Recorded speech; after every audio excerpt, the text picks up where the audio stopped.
আসসালামু আলাইকুম ওয়া রাহমাতুল্লাহি ওয়া বারাকাতুহু। আলহামদুলিল্লাহি রাব্বিল আলামিন, আসসালাতু ওয়াসসালামু আলা রাসূলিল কারীম ওয়া আলা আলিহি ওয়া সাহবিহি আজমাইন। প্রিয় দর্শকবৃন্দ, আমি রকিবুল হাসান আপনাদেরকে জানাচ্ছি মুবারকবাদ। আলহামদুলিল্লাহ, আমাদের আগামী 12ই ফেব্রুয়ারি যে নির্বাচন হচ্ছে, নির্বাচনে বর্তমানে দুটো পক্ষ। একটা পক্ষ হচ্ছে জামাত ইসলাম সহ একটা পক্ষ এবং বিএনপি সহ একটা পক্ষ। অর্থাৎ জামাত ইসলাম একটা জোট করছিল, এতদিন চলছিল ওয়ান বক্স পলিসি। সেই ওয়ান বক্স পলিসিতে ছিল 8টা দল, অর্থাৎ সমস্ত ইসলামী দলগুলোর ভোট একটা বক্সে যাবে, সেই হিসেবে এতদিন ধরে কাজ হচ্ছিল। সেই কাজে আবার গতকালকে, অর্থাৎ গতকালকে 28 তারিখ, 28শে ডিসেম্বর, এনসিপি এবং এলডিপি অলি আহমেদের বীর বিক্রম উনরাও এসে জামাতের এই ওয়ান বক্স পলিসিতে উনরা যুক্ত হয়েছে। আমার প্রশ্ন, যেটার জন্য আমি আসলে কথাটা বলতে চাচ্ছি, যে আসলে এতে কি লাভ হলো আর কি ক্ষতি হলো। অনেকে বলছে যে এনসিপি এখানে আসা একেবারেই ঠিক করিনি, ওদের অস্তিত্বের সাথে এটা মানায় না। আর জামাত ইসলাম যেটা নেছে, যে আমাদের এখানে সে শর্ত হচ্ছে তিনটে শর্ত। একটা হচ্ছে কেউ আসতে চাইলে আসতে পারবে, শর্ত হচ্ছে সে দুর্নীতি করবে না এবং দুর্নীতিকে আশ্রয় দিবে না। আর একটা হচ্ছে, সেটা হচ্ছে সে নিজে দুর্নীতি করবে না এবং কোনো দুর্নীতিকে আশ্রয় দেবে না। 3 হচ্ছে যারা জুলাই সনদকে বাস্তবায়ন করবে। এই 3টে শর্ত দিলে তাদের সাথে আসতে পারবে। এই 3 শর্তে যে আছে সবাইকে জামাত সহ যে ওয়ান বক্স পলিসিতে সবাইকে নিবে।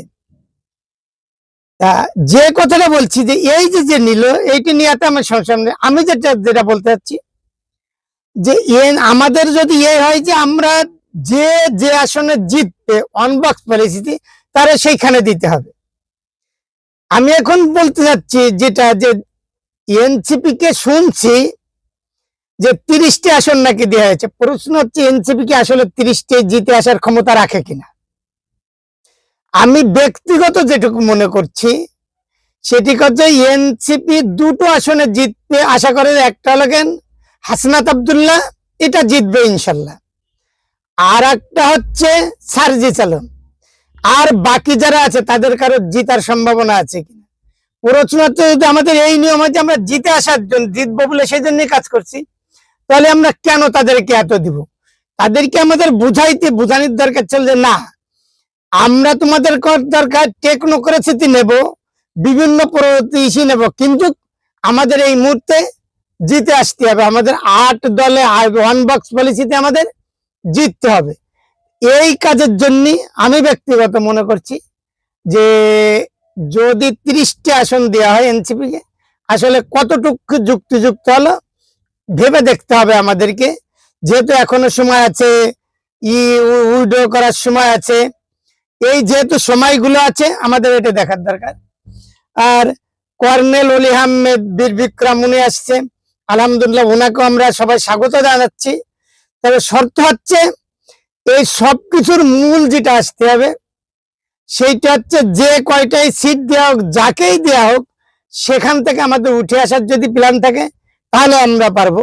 আমি ব্যক্তিগত মনে করছি যে ওয়ান বক্স পলিসিতে সবচেয়ে যেটা ভুল কাজ হলো, সেটা হচ্ছে এনসিপি কে মনে হয় 30টি আসন দেয়া আসলে ঠিক হয়েছে বলে আমার ধারণা নেই। মামুনুল হকের 15টা দেয়া, এটার সাথে আমি আসলে অনেকটা একমত না। কারণ তারা আসলে কয়টায় জিততে পারবে, মামুনুল হক ছাড়া অন্য কেউ জিততে পারবে কিনা।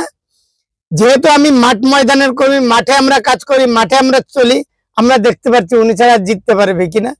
এইসব নিয়ে আমি কথা বলতে চাচ্ছিলাম যে না, আমাকে এখনো ভেবে দেখতে হবে। আমাদের ওয়ান বক্স পলিসিতে দেখতে হবে যে আমরা জিতে আসার যেখানে যারা সম্ভাবনা থাকবে, তাইতে যে দল হোক সেই দলকে দিতে হবে। আশা করি আবারও আমাদের এই নিয়ে চিন্তা ভাবনা করা উচিত, আমাদের উঠে আসার জন্য চিন্তা ভাবনা করা উচিত। আমাদের যারা নেতৃত্ব দিচ্ছে এই 12 দলের মধ্যে 10 দলের মধ্যে যারাই তাদেরকে আমাদের এই চিন্তা করে আমাদের আগাইতে হবে।